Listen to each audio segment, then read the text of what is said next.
మోకాల నొప్పులకు ఎటువంటి సర్జరీ లేకుండా ఎపియాన్ పెయిన్ క్లినిక్ అందిస్తున్న అత్యాధునిక చికిత్స. సార్ కొన్ని జనానికి ఉండే 2-3 ప్రశ్నలు just about I care I want to ask you simple. మామూలుగా గ్రహణం సూర్యుడి వైపు చూస్తే కళ్ళు పోతాయి, ఇలాంటి నమ్మకాలు ఉంటాయి. అది నిజంగా అది లైట్ వల్ల పోతుందా అసలు? What you say? Solar burn అవుతుంది. అయితే పోతుంది. ఇప్పుడు మనోళ్ళు చిన్నపిల్లలు ఈ భూతద్దాలు పెట్టుకుని మనం లైట్ వేస్తాం కదా, వేసి దూదికి మంట పెడతాము లేదా పేపర్ కాల్చుతుంటాము, అంతే కదా సరదాగా మీరు అందరు చేసి ఉంటారు. అవును. Same thing happens with that sun rays, especially ఒక పర్టిక్యులర్ గ్రహణం అప్పుడు intensity of those rays is very high. మీరు చూసే ఉంటారు, మీరు కూడా యూఎస్ వెళ్ళి ఉంటారు కదా, ఇక్కడ మన ఎండకి అక్కడ ఎండకి తేడా ఉంది, చాలా తేడా ఉంది కదా. మరి అటువంటిప్పుడు గ్రహణం అప్పుడు ఉండదా? ఉంటుంది. కరెక్ట్. కాబట్టి మన పెద్దోళ్ళు ఏం చేసేవాళ్ళు, పళ్ళ నిండా నీళ్లు పోసి నీళ్ళల్లో చూపెట్టేవాళ్ళు సూర్యుడిని చిన్నప్పుడు, నా చిన్నప్పుడు. I'm sure they are doing the same ఇప్పుడు కూడా. అట్లాగా చూడకూడదు. అవును, అది మూఢనమ్మకం అని కొంతమంది, ఏం కాదు వెళ్ళి చూడండి, నేను పెట్టుకుని చూసాను గ్లాసెస్, ఇదంతా అది. సార్ కళ్ళని యూవీఏ యూవీబీ రేస్ నుంచి కాపాడుకోవాలంటే what is the best thing? ఇప్పుడు అన్ని ఫిల్టర్డ్ గ్లాసెస్ కదమ్మా, అదే అవి పెట్టుకోవడం కొంత తగ్గుతుంది. Glass is UV filtered today. అలాగే సార్ బ్లూ లైట్, మొబైల్ నుంచి వచ్చే లైట్, అది బ్రెయిన్ యాక్టివేట్ చేస్తుంది అంటారు. టు ఎన్ ఎక్స్టెంట్ అమ్మా.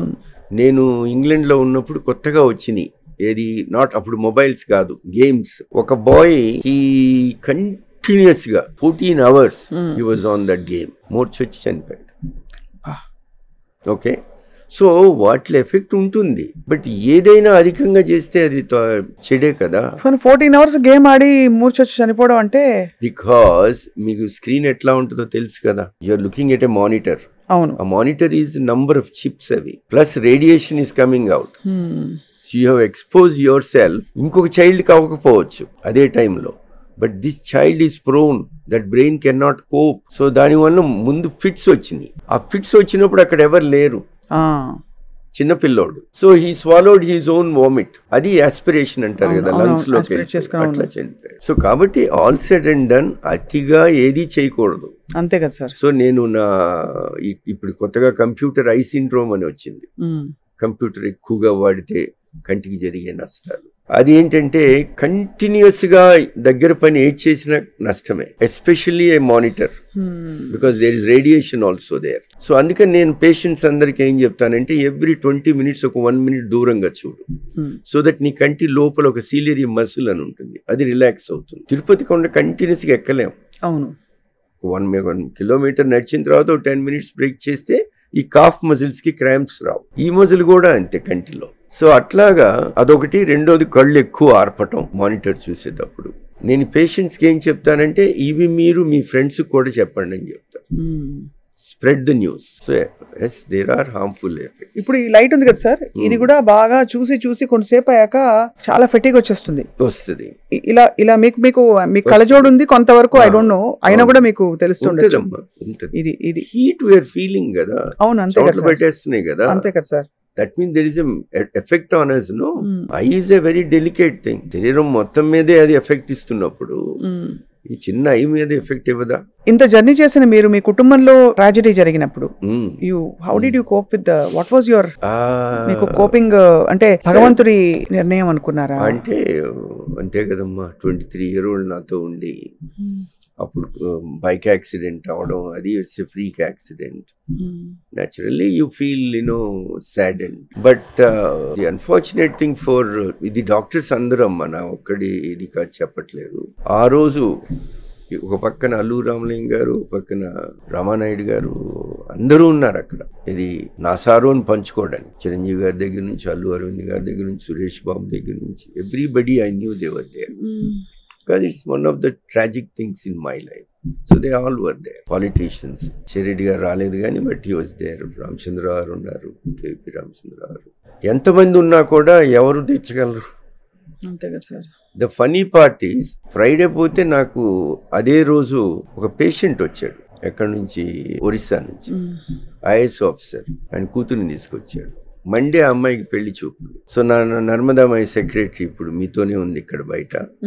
సో ఆ అమ్మాయి నాకు ఫోన్ చేసి, డాక్టర్ ఇట్లా మీరు ఆపరేషన్ ప్రామిస్ చేశారంట, బట్ నా పరిస్థితి చెప్పావా అంటే, చెప్పాను డాక్టర్, కానీ ఆయన ఏమంటున్నాడంటే ఆయన డాక్టర్ ఫ్యూచర్ ఆయన అవతల వాళ్ళకి చెప్పలేదు, కళ్ళజోడు పెట్టుకుంటుందని. అందరు వచ్చారు, హోల్ ఫ్యామిలీ.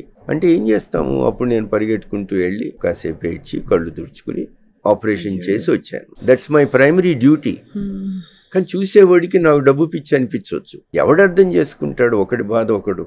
కాబట్టి బాధ ఉంటుంది, బాధ లేకుండా ఎట్లా ఉంటుంది. But these are all parts of life. You take life as it comes. మీ నుంచి నేర్చుకోవాలి సార్ చాలా విషయాలు. అంటే చూసే వాళ్ళకి కూడా ఇట్స్ అన్ ఇన్స్పిరేషన్, బికాస్ మీరు జీవితంతో చాలా అడ్వెంచరస్ గా ఉన్నారు, చాలా భిన్నంగా ఆలోచిస్తూ వచ్చారు. మీ స్పిరిట్ లోపల జీవితాన్ని జయించాలనే స్పిరిట్ ఎప్పుడూ ఉంది. అలానే రెక్లెస్ గా లేరు, చాలా బాధ్యతాయుతంగా 10 మందిని కలుపుకుపోయి నడిపించుకుంటూ ఒక గొప్ప జీవితాన్ని అలవర్చుకున్నారు sir. At 76 when you look back, you have a great treasure of memories. Yes, I think so. Lot of good memories. మీరు కలిసిన మోస్ట్ వండర్ఫుల్ పర్సనాలిటీస్ లో డాక్టర్ ఏపీజే అబ్దుల్ కలాం గారు. అవునమ్మా, ఆయన మోడర్న్ మహాత్మా గాంధీ అమ్మ. నా పర్సనల్ గా నా మనసులో అయితే మా గాంధీ గారు నాకు తెలియదు కాబట్టి గాంధీ గారి కన్నా గొప్పోడని నా ఉద్దేశం. ఆయన అంత సింపుల్ గా ఒక మనిషిని చూడటం, ఆయన చూసి నేను కూడా నా మీద చాలా ఇంపాక్ట్ ఉంది అనిపిస్తుంది నాకు. ఆయన్ని సోమరాజు గారు, ముఖ్యంగా అరుణ్ తివారీ గారు నాకు పరిచయం చేశారు. పరిచయం చేసిన తర్వాత అట్లానే ఎంతో మంది డాక్టర్స్, డాక్టర్ బిఎన్ ప్రసాద్ గారు కానీ, డాక్టర్ విష్ణు స్వరూప్ రెడ్డి, వీళ్ళందరూ కూడా ఆయనకి డాక్టర్స్ కమ్యూనిటీ అంటే ఆయనకి బాగా ఇష్టం కూడా. ఆయనలో గొప్పతనం ఎప్పుడు చూశానంటే అమ్మా, నేను ఇందాక మనం కవర్ చేసిన అన్ని విషయాల్లో ఒక్క విషయం మీకు చెప్పలేదు నేను, ఎందుకంటే నా డబ్బా నేను కొట్టుకోకూడదని. అదేంటంటే లేసిక్ని నేను ఫస్ట్ టైం ఇంగ్లాండ్కి తీసి పరిచయం చేశాను, అట్లానే ఇండియాకి పరిచయం చేశాను. కానీ దేవుడు ఎంత గొప్పవాడంటే నా విషయంలో ప్రపంచంలోనే first femto laser cataract prototype device research అంటారు, అది కూడా నా చేతుల్లోనే పెట్టాడు. అది first person in the world to do is also me. Okay, అది చేసినప్పుడు ఆ కంపెనీ వాళ్ళు నన్ను అడిగారు, నీకు డబ్బు ఇస్తామని. నేనుండి నాకు డబ్బు వద్దు, నా ప్రజలకి నా దేశానికి పనికొచ్చే పని ఏదన్నా చెయ్యి అని నేను చెప్పాను. ఆ స్ఫూర్తి కేవలం కలాం గారి దగ్గర నుంచి వచ్చింది. అందుకని ఆయన్ని, గుళ్ళపల్లి నాగేశ్వరరావు గారిని పిలిచి ఆ మిషన్ నేను ఓపెన్ చేయించాను వాళ్ళ ద్వారా, వాళ్ళ చేతుల ద్వారా. ఆ రోజున కలాం గారు అంటారు, నువ్వు ఫస్ట్ ఫెలో అంటున్నావు కదా, నాకెట్లా గ్యారంటీ. ఆయన చూడండి, ఇంక్విజిటివ్ మైండ్ అనమాట.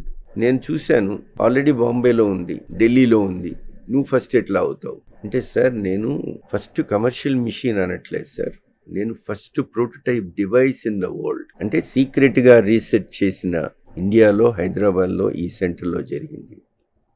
ఓ అట్లా అంటావా, దానికి రుజువేంటి అని.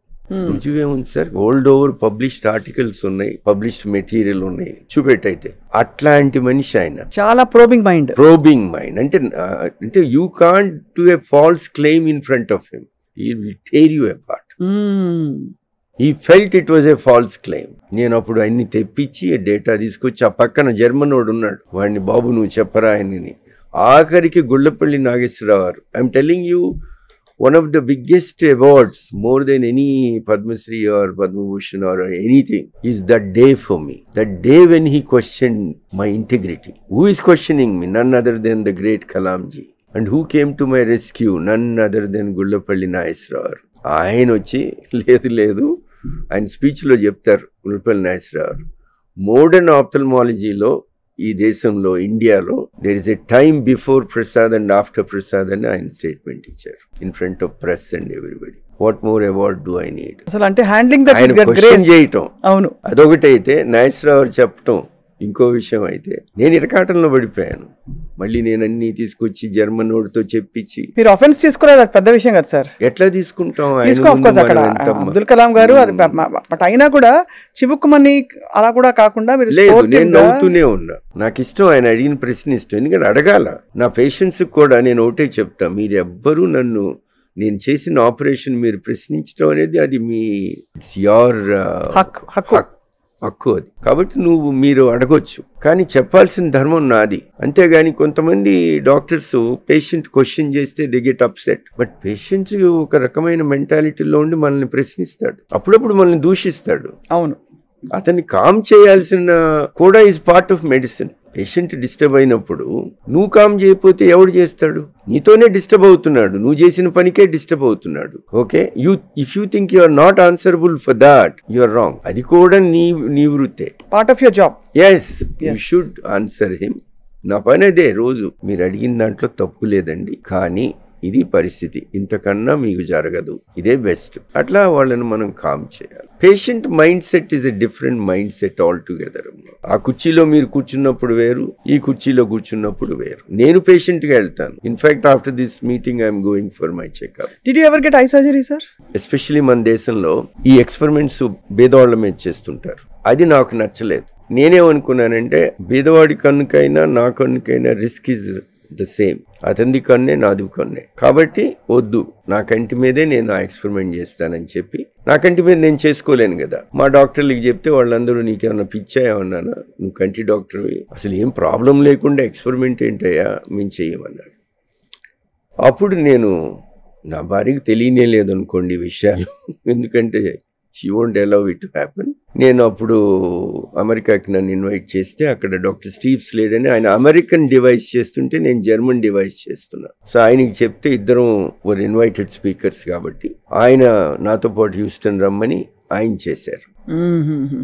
చేసిన తర్వాత ఐ రియలైజ్డ్ అందులో కష్ట నష్టాలు ఏంటి అన్నీ అర్థం చేసుకుని వాటికి కూడా ఐ ఫౌండ్ రెమెడీస్ చేసి దాన్ని పాపులరైజ్ చేసా ప్రపంచంలో. ఈ రోజున కొన్ని లక్షల ఆపరేషన్లు జరిగినాయి. ఇప్పుడు నేను లేసిక్ తెచ్చినప్పుడు నేను ఒక్కడినే ఇండియాలో.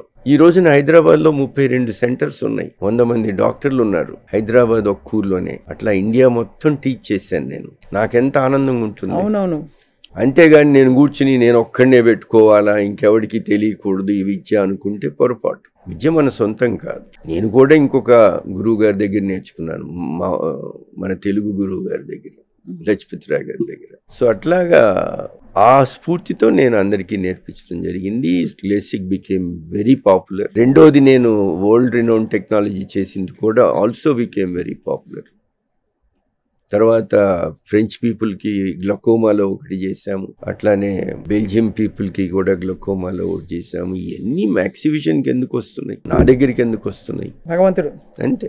కళ్ళ మీద బోల్డ్ పాటలు వచ్చాయి త్రూ ద, మీరు ఫిల్మ్ మూవీ గోవర్ కూడా కాబట్టి మీకు ఏమన్నా గుర్తుండిపోయిన ఉన్నాయా? బోల్డ్ ఉన్నాయి, starting from very classy songs పాతవి ఆల్ ద వే టిల్ ఇప్పుడు. హిందీ, తెలుగు. నేను మెడికల్ కాలేజ్ అయిపోగానేనమ్మా యూకే వెళ్ళిపోయాను కదా. మెడికల్ కాలేజ్లో ఉన్నప్పుడు కూడా కొద్దిగా మేమందరం కొద్దిగా పోజు కొడతాం కదా, మేము మెడికల్ స్టూడెంట్స్ అని. ఇంగ్లీష్ సినిమాలే చూసేవాళ్ళం. ఓహో, తెలుగు సినిమాలు హిందీ సినిమాలు తక్కువ. గుంటూరులో అందరం మేమంతా మా గ్యాంగ్ అందరం పోయి చూసేవాళ్ళం. ఒక్కడికి అర్థమయ్యేది కాదు, అంటే వాడి యాక్సెంట్ మనకు అర్థం కాదు. సో అట్లా పోయి నేను తెలుగు పాటలు వినటం, ఎక్కువ ఇంగ్లీష్ సాంగ్స్ వినటం. సో సడన్ గా మీరు నన్ను ఐస్ మీద సాంగ్స్ అంటే నాకేమి గుర్తు రావట్లేదు, కానీ కనులు తెరచిన అది ఫెంటాస్టిక్ సాంగ్, మంచి పాట. ఫెంటాస్టిక్. అలాగే ఇప్పుడైతే లేటెస్ట్ గా పాడుతున్నారు. I'm singer sir, serious musician. So అది మన చూపులతో గుచ్చి గుచ్చి చంపకే, మన రవితేజ గారి పాట. సో అలాగా I think eyes are described as the most beautiful. కళ్ళు మీద సాంగ్ అంటే ఒకటి గుర్తుకొచ్చింది. చెప్పండి. ఆర్పి పట్నాయక్ గారు, ఆయన ఒక సినిమాలో అందమైన మనసులో ఇంత అలజడి ఎందుకో ఎందుకో ఎందుకో ఎందుకో. సో నాకు సడన్ గా అందమైన కళ్ళకి కళ్ళజోడు ఎందుకో ఎందుకో ఎందుకో అని అనిపించి నేను ఆయనకి ఫోన్ చేశాను. ఫోన్ చేసి, పట్నాయక్ గారు మీ పాటను వాడుకోవచ్చా అని. ఏంటది అంటే, ఆ సాంగ్ ఉంది కదా అందులో లిరిక్స్ కొద్దిగా మారుస్తాను, మీరు రాసిందే. అందమైన కళ్ళకు కళ్ళజోడు ఎందుకో ఎందుకో ఎందుకో అసలు ఎందుకో. బాగుంది డాక్టర్ గారు, మీకు ఈ గొడవ అంతా ఎందుకు, నేను పాడి పంపిస్తా మీకు అన్నాడు. సో ఆయన పాడి చక్కగా విత్ మ్యూజిక్ అది నాకు పంపించాడు. అది మేము రేడియోలో ఒక 2 years కొట్టాం. Beautiful, what an idea.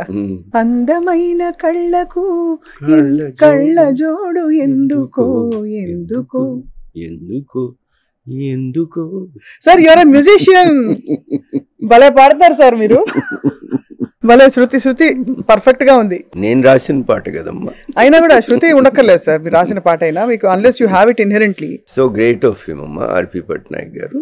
Immediate గా ఆయన అట్లా చేయటం కూడా ఐ ఫెల్ట్ సో నైస్. మీరు you have one heart sir. Main thing ఏంటంటే అందరి మనసులు గెలుచుకున్నారు కాబట్టి త్రూ యువర్ జర్నీ.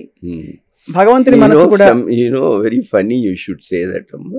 నన్ను ఎవరో అడిగితే ఏంటి నీ మోటో అంటే winning hearts. You have succeeded sir. How do I know that? I don't even, నాకు తెలియదు కూడా తెలియదు కదా మా అందరికీ. ఇన్ఫాక్ట్ మీరు చూస్తేనే తెలుస్తోంది, మీరు మనసుల్ని గెలుచుకున్నారు, మాధవుడిని గెలుచుకున్నారు, మనుషుల్ని గెలుచుకున్నారు. ఇంకేం కావాలి సార్? జీవితం అద్భుతంగా సార్థకంగా బ్యూటిఫుల్ సార్. చాలా it's an honour knowing you this ఇంత డీటెయిల్డ్ గా. అండ్ మీ వంటి మీ స్టేచర్ ఉన్న ఒక వెరీ వెరీ బిజీ సర్జన్ ఇవాళ మా స్టూడియోస్ కి రావడం and sparing this kind of time, we are all blessed sir. Thank you so much sir. నమస్కారం.